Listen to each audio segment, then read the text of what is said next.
Si vous travaillez seul et apprenez le dessin par vous-même, cette vidéo vous concerne directement. Car en tant qu'autodidacte, il est vrai que l'on peut se sentir seul devant sa feuille sans pouvoir forcément analyser ce qui est bon ou pas. Nous avons tous connu cette situation en se disant que quelque chose n'allait pas dans notre dessin et de tourner en rond sans savoir quoi exactement. Que ce soit sur Dessin Création ou via les réseaux sociaux, vous êtes très nombreux à m'envoyer vos dessins et à me demander conseil. Mais malheureusement, il est difficile, voire impossible pour moi de vous aider au cas par cas. Mes réponses sont donc souvent encourageantes et je vous donne quelques conseils pour améliorer tel ou tel point, mais il est très difficile de faire un travail de fond et de vous aider au maximum par un simple retour d'email. Il faut savoir que je reçois plusieurs demandes par jour et ce travail se transformerait vite en travail à plein temps. Même si les causes de vos faiblesses en dessin peuvent être multiples, il est tout à fait possible d'apprendre à les identifier soi-même.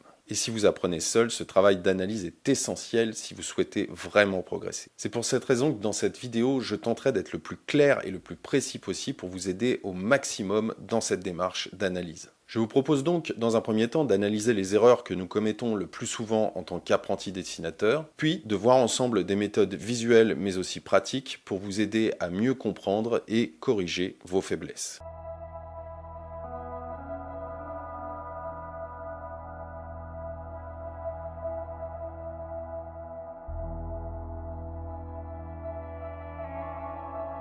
Commençons tout d'abord par les erreurs classiques. Lorsque vous m'envoyez vos dessins, j'ai pu constater que les mêmes erreurs revenaient souvent. J'ai donc pu les identifier et les classer en 4 grandes catégories. Premier point très important, les erreurs de proportion. Ce problème courant chez les débutants est en général lié à 2 facteurs, le manque d'observation et les difficultés à appréhender l'espace. Prenons 2 cas pratiques, le portrait et le paysage. Dans le premier cas, celui du portrait, il n'est pas rare de voir des difficultés dans le placement et dans les proportions des différents éléments du visage, et plus particulièrement les yeux. La raison principale est qu'en tant que débutant ou apprenti dessinateur, nous avons tendance à oublier que le visage n'est pas une surface plane, mais plutôt en légère courbe ou oblique. Et notre première erreur est de tout mettre sur le même plan sans tenir compte de ce volume. Évidemment, par la suite, lorsque nous souhaitons dessiner un portrait de 3/4, ces erreurs deviennent flagrantes. Cet oubli entraîne souvent des dissymétries dans la structure, comme le placement d'un œil par rapport à l'autre par exemple. Cela peut être chez certains artistes un effet de style ou un parti pris artistique, mais si ça n'est pas voulu, autant les éviter.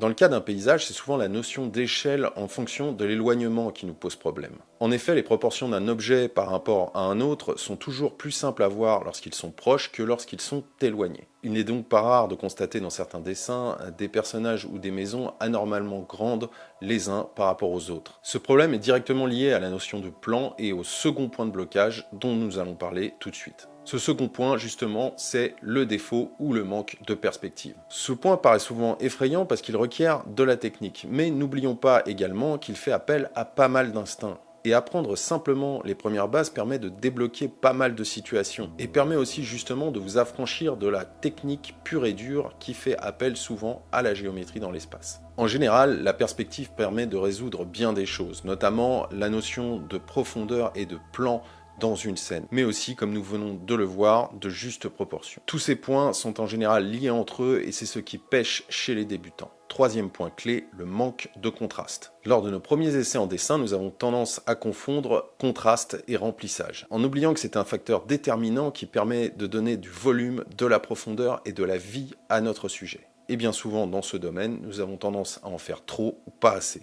Toujours en prenant l'exemple du portrait, il n'est pas rare de voir des yeux et des cheveux très marqués en noir, et sur le reste de la peau, un gris passé uniformément sans nuance. Ce type d'erreur est dû au fait que le dessinateur n'a pas su bien visualiser les valeurs intermédiaires, c'est-à-dire les variantes des gris existantes entre les zones les plus lumineuses et les plus sombres. Pour éviter ce piège, il est tout d'abord important d'utiliser des crayons de différentes graisses pour pouvoir nuancer. La simple utilisation d'un crayon scolaire type HB reste assez limitée si vous souhaitez obtenir des contrastes variés et puissants. Il faudra donc utiliser au moins un 2B, 4B ou 6B par exemple pour avoir une certaine gamme de nuances. Ensuite, il est toujours bon de prendre le temps d'analyser les choses en se posant cette question importante. D'où vient la lumière et où se situe l'ombre en opposition? Quatrième point qui revient souvent, le tracé naïf et maladroit. Le premier geste précis que nous effectuons en dessin vers l'âge de 3-4 ans est la forme circulaire fermée. Une sorte de transition entre le gribouillage et un geste plus contrôlé qui nous mènera bien plus tard à l'écrit. Nos premiers dessins n'échappent pas à cette règle. Nous dessinons en général une maison en suivant le contour jusqu'à avoir fermé totalement la forme. Le souci est que, en tant qu'adulte pratiquant le dessin, cette logique s'est bien installée et est ancrée dans nos habitudes et nous avons tendance à l'appliquer instinctivement. Il est vrai que les contours sont importants parce que ça représente l'architecture et l'essence même de la construction d'un dessin. Mais pour donner un aspect plus réaliste à son travail, il est inutile, voire déconseillé de les faire apparaître de manière trop régulière et systématique. C'est un défaut courant chez les débutants qui ont tendance à croire que plus on cerne, plus on va faire ressortir le sujet.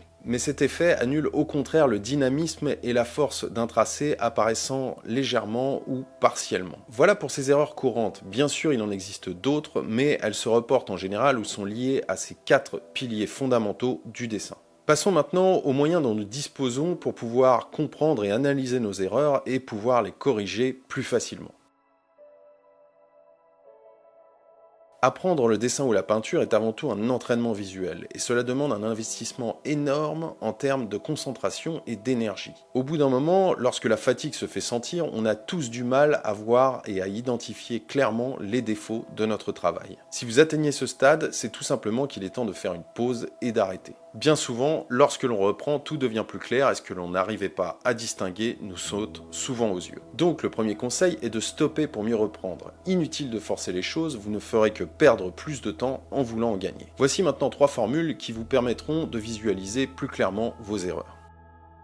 La première technique est très connue, mais elle mérite vraiment d'être soulignée tant elle peut influencer positivement et changer l'évolution de notre travail. C'est ce qui nous permet d'avoir une vision plus globale de notre dessin. Cette vision d'ensemble nous donne à la fois des informations sur la structure générale de notre dessin, mais change aussi notre point de vue sur les détails. Car ce sont 2 points qui, nous avons tendance à l'oublier, sont très liés. Que vous travaillez à la verticale sur un chevalet ou à plat sur votre bureau, stoppez votre travail régulièrement, reculez d'1 ou 2 mètres pour pouvoir mieux analyser et observer, permet en général de résoudre pas mal d'erreurs. Autre technique très efficace, inverser.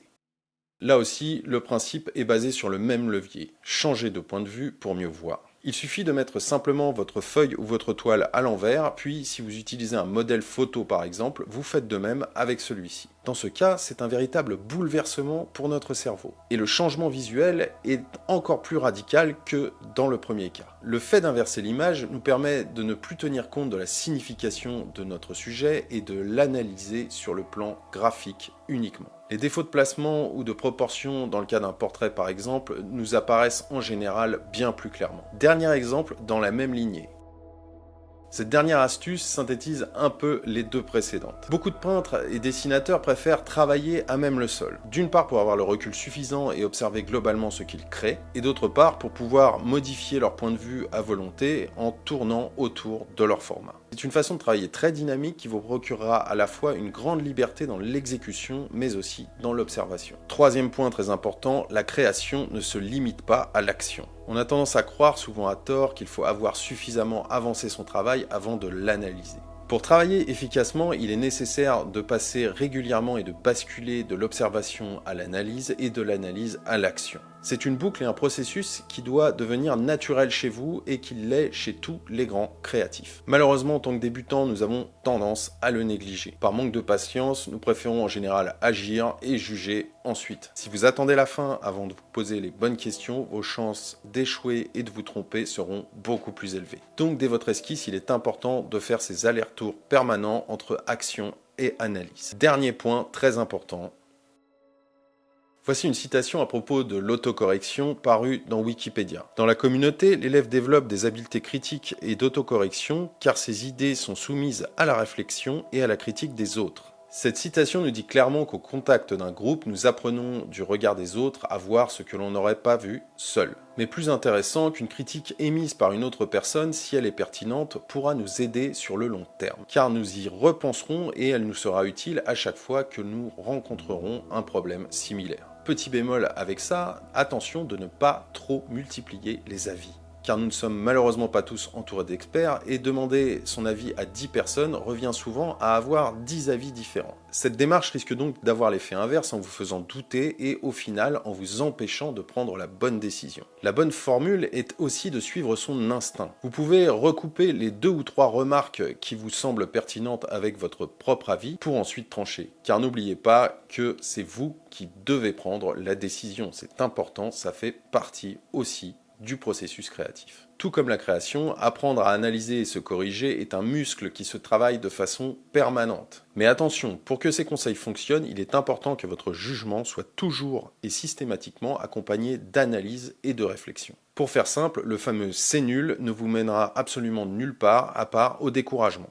Alors que par contre, le c'est nul parce que et voici comment je peux peut-être améliorer les choses est une démarche beaucoup plus constructive. Et c'est donc le meilleur chemin vers la progression. Si vous êtes encore là, félicitations, c'est que vous avez vu cette vidéo jusqu'au bout. Et si vous souhaitez recevoir plus de contenu dans le même genre pour vous améliorer, vous pouvez vous abonner aux emails privés. Le but n'est pas de vous envoyer une simple newsletter, mais des vidéos pédagogiques, des conseils utiles, des exercices pratiques pour vous aider à vous améliorer et à progresser sur le long terme. Si vous souhaitez donc être accompagné en tant qu'autodidacte, vous avez un lien juste en dessous dans la description de cette vidéo. Sur ce, je vous dis à très bientôt pour un prochain article, un prochain podcast ou une prochaine vidéo. Salut!